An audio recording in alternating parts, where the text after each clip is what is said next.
কি আর করি, পকেট থেকে মোবাইলটা বার করতেই দেখলাম তনুশ্রীর 17টা মিসড কল। এই রে, তনুশ্রী এতবার ফোন করেছিল, আমি শুনতেই পাইনি। মাইকটা এত জোরে বাজছিল অনির্বাণদের বাড়ি, সেই জন্যই হয়তো ফোনের রিংটোনটা আমার কান পর্যন্ত পৌঁছায়নি। মেয়েটা তো এতবার ফোন করে না, কি হলো কে জানে। একবার কল ব্যাক করব। এত রাতে কি আর কল করা ঠিক হবে? সে না হয় না হোক, এতবার করে যখন ফোন করেছে তাহলে নিশ্চয়ই জরুরি কোনো দরকার হবে। আমি কল ব্যাক করতেই যাব, এমন সময় ফোনটা সুইচ অফ হয়ে গেল। চার্জ ছিল না একদমই, কিন্তু সেটা এখনই বন্ধ হতে হলো। ভাবলাম টিকিট কাউন্টারের ঘর থেকে একটু চার্জ দেওয়া যায় কিনা দেখে আসি বরং।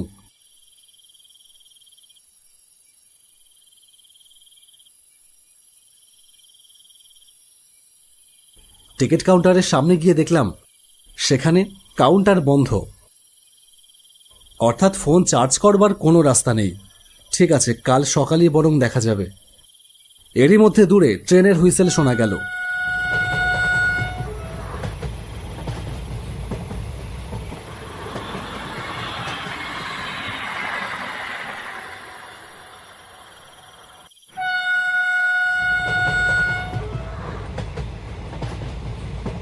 প্ল্যাটফর্মের মতো ট্রেনটাও একেবারে ফাঁকা। জানালার ধারে একটা কামরায় এসে বসলাম। খোলা জানলা দিয়ে ফুরফুর করে হাওয়া আসছে, তাতে যেন ঘুম এসে যাচ্ছে। এমনিতেই সারাদিনে প্রচুর দৌড়াদৌড়ি করা হয়েছে, তাই শরীরটাও খুব ক্লান্ত। ভাবলাম ঘুমিয়েই পড়ি একটু। তাতে অবশ্য সমস্যা কিছু নেই, আমি নামবো একেবারে শেষ স্টেশন, ঘুমিয়ে পড়লেও কোনো সমস্যা নেই।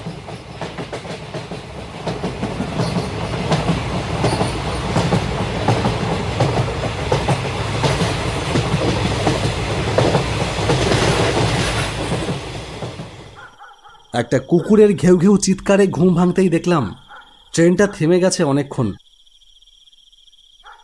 প্ল্যাটফর্মে নেমে বড় ঘড়িটার দিকে তাকিয়েই দেখলাম রাত 11:30 বাজে।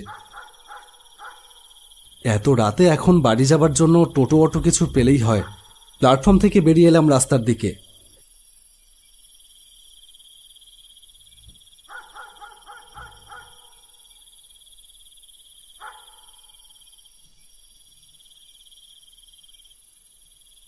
এদিকে ওদিকে তাকালাম, রাস্তা একেবারে খাঁ করছে।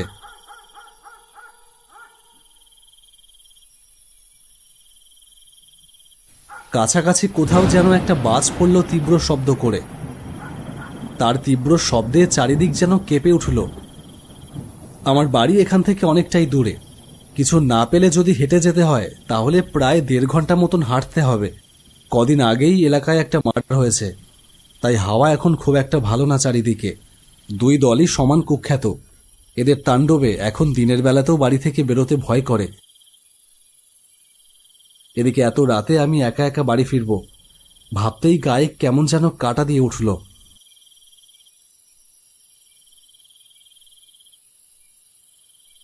রাস্তায় দাঁড়িয়ে আছে অনেকক্ষণ, কিন্তু একটা টোটো অটো কিছুই এলো না।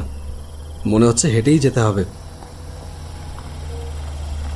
ভাবতে না ভাবতেই আমার সামনে একটা 4 চাকা গাড়ি এসে দাঁড়ালো।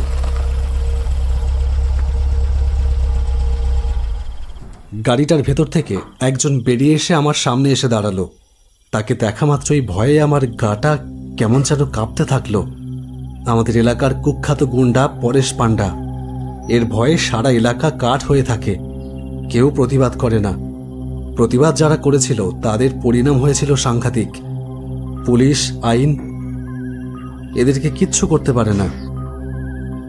রাজনৈতিক মহলে এদের অনেক দূর পর্যন্ত হাত। সে আমার সামনে এসে দাঁড়ালো কেন? কি চাই এ? কে, কোথায় গিয়েছিলি? আমার এক কলিগের বাড়ি গিয়েছিলাম, চাঁদপাড়ায়। বাড়ি ফিরছিস? হ্যাঁ। টোটো ধরবি বলে দাঁড়িয়ে আছিস? হ্যাঁ। দূর পাগল, এত রাতে কি টোটো পাওয়া যায়? উঠে আয়, আমি বাড়ির দিকেই যাচ্ছি, তোকে নামিয়ে দেবো কোন। কি করে ভাবলি?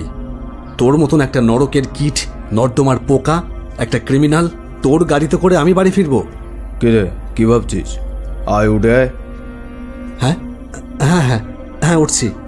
কোনো কথা না বলে পরেশ পান্ডার গাড়িতে গিয়ে উঠে পড়লাম। গাড়ি চলছে তুমুল গতিতে। পরেশ পান্ডা বেসুরো গলায় একটা গান গেয়ে চলেছে।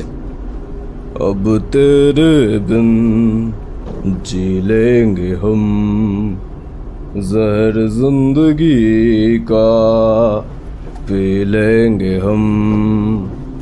গাড়ির ভেতর মদ আর সিগারেটের ধোঁয়ার বিশ্রী গন্ধে গাটা গুলি উঠছে বারবার। একটা কথা ভেবে অবাক লাগছে যে পরেশ পান্ডা আজ পর্যন্ত কোনো মানুষের একটা উপকারও করেনি, সে আমাকে নিজে থেকে গাড়িতে তুলে বাড়ি পৌঁছে দিতে চাচ্ছে। আমার প্রতি তার এতটা সদয় হবার কারণটা ঠিক বুঝলাম না। বেশ কিছুক্ষণ গাড়ি চলবার পরে বুঝলাম গাড়িটা একটা অন্য রাস্তা দিয়ে যাচ্ছে, এটা আমাদের বাড়ির রাস্তা না। কিন্তু সেই প্রশ্ন করবার সাহস পেলাম না তাকে। চুপ করে বসে থাকলাম গাড়ির ভেতর।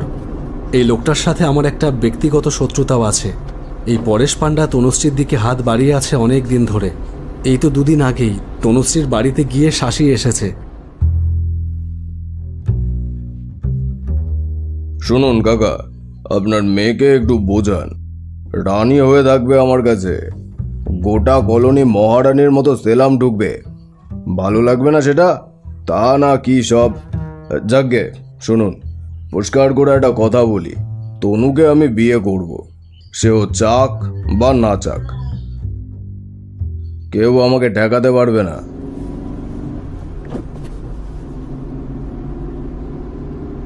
আমি জানতাম পরেশ পান্ডা আমাকে বিষ নজরে দেখে। আজ আমাকে একা পেয়ে সেই সুযোগ নেবে না তো সে। আমাকে মেরে ফেলতে পারলেই তো পরেশ পান্ডার পথের কাঁটা সরে যায়। হঠাৎ গাড়িটা থেমে গেল। দুপাশ থেকে দুজন সন্ডামার্কা লোক এসে গাড়িতে ঢুকলো। এদের দুজনকে আমি আগেও দেখেছি পরেশ পান্ডার সাথে। দুজনেই কুখ্যাত মস্তান, পরেশের ছায়া সঙ্গী তারা। পরেশ পান্ডার সমস্ত অপকর্মে তারা সঙ্গ দেয়। তারা দুজন এসে গাড়িতে বসবার পরে গাড়িটা আবার চলতে শুরু করলো, কিন্তু এবারে যেন তার গতি আরো বেড়ে চলল। খেয়াল করলাম দুপাশে বসে থাকা দুজন লোক আমার দিকে আর চোখে তাকাচ্ছে। এবার আমি বললাম, পরেশদা, কোথায় নিয়ে যাচ্ছ তুমি? এদিকে তো আমাদের বাড়ি যাওয়া যায় না। দেখি না কোথায় যাই, তোর জন্য একটা দারুণ সারপ্রাইজ আছে। সারপ্রাইজ? আমার জন্য? হ্যাঁ, সেখানেই তোকে নিয়ে যাচ্ছি, চুপ করে বসে থাক। এই এসেই গেছি প্রায়। দেখলাম গাড়িটা বড় রাস্তা থেকে একটা গলি রাস্তায় ঢুকে গেল। দুধারে ফাঁকা মাঠ। এই দিকটায় অনেক দূর পর্যন্ত কোনো লোকবসতি নেই। দুটো শহরের মাঝখানে এই জায়গাটা চোরাকারবারির জন্য বিখ্যাত। রাতের অন্ধকারে এমন কোনো অপকর্ম নেই যা এখানে হয় না। কিন্তু পরেশ আমাকে এখানে কোথায় নিয়ে যাচ্ছে? কি সারপ্রাইজ দেবে ও আমাকে? পরেশদা, পরেশদা, আমাকে আমাকে বাড়ি দিয়ে এসো, আর না হয় আমাকে এখানেই নামিয়ে দাও। আমার কোনো সারপ্রাইজের দরকার নেই। আরে দাঁড়া না সালা, তোর দরকার নেই তো কি হয়েছে? দরকার তো আমাদের আছে। তোর জন্যই তো স্টেশনের বাইরে এত রাত পর্যন্ত বসেছিলাম। সে কি এমনি এমনি? ঘোরতর কোনো বিপদে যে পড়তে চলেছি তা বুঝতে আর বাকি থাকলো না।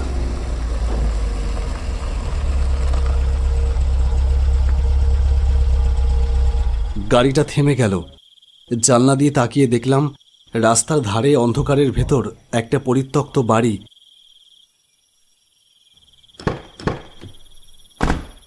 কিরে, নাম নাকি? তোদের কি কোলে কোলে নামাতে হবে? হ্যাঁ, নামছি।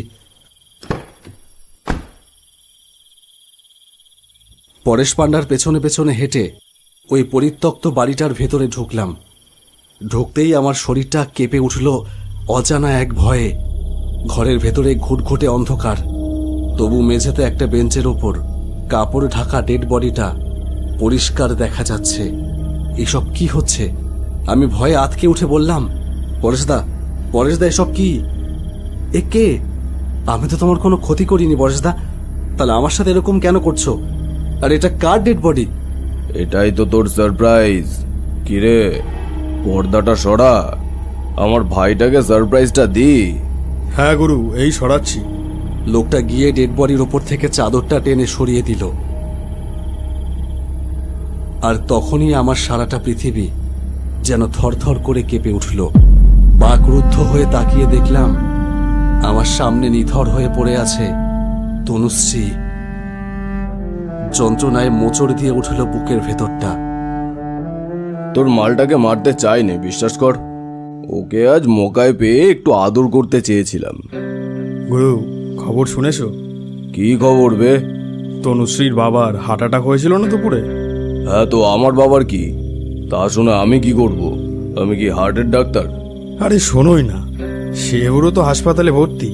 তার মানে বাড়িতে এখন তনুশ্রী একা গুরু। মকাটা ছেড়ে দেবে নাকি? ঠিক বলেছিস তো। না না, এই মকা তো ছেড়ে দেওয়া যায় না। শালির বড্ড দেমাগ, আজ দেখাচ্ছি। শালির দেমাগ যদি ভাঙতে না পারি তাহলে আমার নামও পরেশ পান্ডা না শালা। চল। না না, আমাকে ছেড়ে দাও, বাঁচাও, কি আছো বাঁচাও। ছাড় আমাকে শয়তান, ছাড়, ছেড়ে দে বলছি। তোকে বিয়ে করব ভেবেছিলাম রে, কিন্তু তুই শালি কোনোদিন আমাকে স্বামী বলে মানবি না, সেটা আমি বুঝেই গিয়েছিলাম। তাই ভাবলাম বিয়ে টিয়ে করার দরকার নেই, তাই ডাইরেক্ট ফুলসজ্জাটাই করে নি। আমি থানায় যাব। পুলিশ যদি তোদের কেনা হয়ে থাকে তাহলে আমি আদালতে যাব। তোদেরকে আমি ছাড়বো না, তোদেরকে আমি কিছুতেই বাঁচতে দেব না। সে কি, এসব করবি নাকি সত্যি? এটা তো আগে ভেবে দেখিনি। তাহলে কি করা উচিত বে? গুরু, আমি বলি কি, রিস্ক নিয়ে লাভ নেই, তার চেয়ে বরং টপকে দাও। খেল খতম, ঝামেলা শেষ। বেশ, তবে তাই হোক।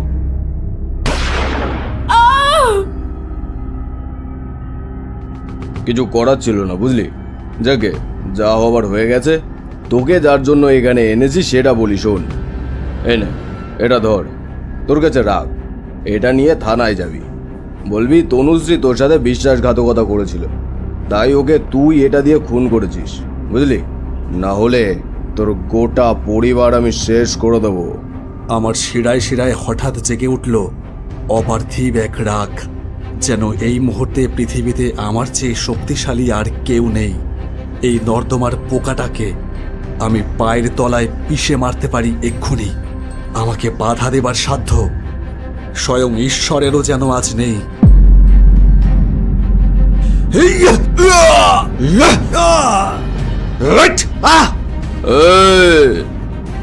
পরেশ পান্ডার গায়ে হাত তুলেছিস তুই, জান নিয়ে আজ বাড়ি ফিরতে পারবি না। পরেশ পান্ডা আমার দিকে বন্দুক তাক করে ধরে আছে। এক মুহূর্তে যেন থমকে গেল সবকিছু। হঠাৎ অবাক হয়ে দেখলাম পরেশের হাত থেকে বন্দুকটা বেরিয়ে শূন্যে ভাসতে থাকলো। এ কি, এ কি করে সম্ভব? কিরে, তুই কি ম্যাজিক জানিস নাকি রে? ম্যাজিকের মতোই পরেশ পান্ডার সামনে বাতাসের ভেতর থেকে যেন বেরিয়ে এলো তনুশ্রী। না, এ তনুশ্রী নয়, তনুশ্রীর আত্মা। মৃত্যুর পরেও যে সবকিছু শেষ হয় না রে শয়তান। তোর প্রতি ঘৃণা, প্রতিশোধের আগুন আমাকে মৃত্যুর পরেও টেনে এনেছে তোর সামনে। তোর জীবন নিয়ে তবেই আমি ফিরবো অনন্ত লোকে, আর তুই যাবি নরকে। না না না।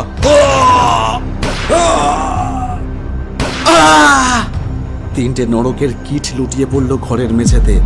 শরীর থেকে প্রাণটা বেরোবার আগে আমি অনেকবার তোমাকে ফোন করেছিলাম সোমনাথ, তুমি রিসিভ করনি।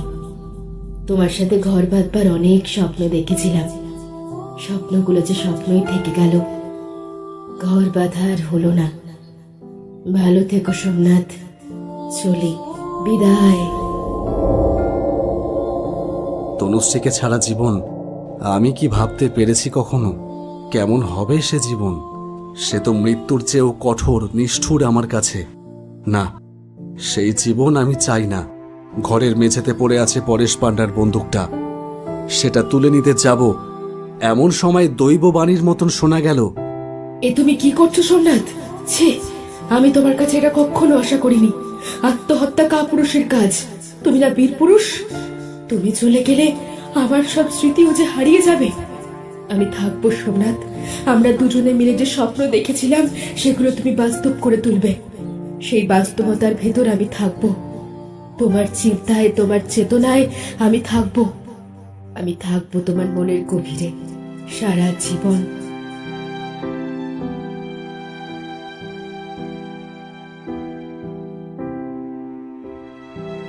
ঘরের বাইরে বেরিয়ে এলাম। অন্ধকার আকাশের বুকে কখন যেন গোল থালার মতন চাঁদ উঠেছে। চাঁদের ভেতর যেন ধীরে ধীরে একটা চাঁদ মুখ ফুটে উঠছে।